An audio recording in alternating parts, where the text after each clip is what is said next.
Dombivli MIDC कंपनीत लागलेल्या आगीतील जखमींची खासदार श्रीकांत शिंदे व मंत्री उदय सामंत यांनी घेतली भेट। डोंबिवली एमआयडीसीतील अमुदान नावाच्या रासायनिक कंपनीत आज दुपारच्या सुमारास मोठा स्फोट झाला। या स्फोटाची माहिती मिळताच कल्याण लोकसभेचे खासदार डॉक्टर श्रीकांत शिंदे यांनी घटनास्थळी धाव घेत पाहणी केली।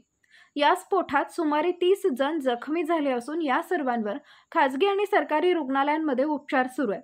या जखमींची भेट घेऊन विचारपूस करत त्यांच्या कुटुंबियांना खासदार श्रीकांत शिंदे यांनी धीर दिलाय। यावेळी उद्योग मंत्री उदय सामंत, मनसेचे आमदार राजू पाटील, आमदार निरंजन डावखरे, शिवसेना सचिव भाऊसाहेब चौधरी, ठाण्याचे जिल्हाधिकारी अशोक शेंगारे, डोंबिवली शहर प्रमुख राजेश मोरे यांच्यासह स्थानिक रहिवासी उपस्थित होते।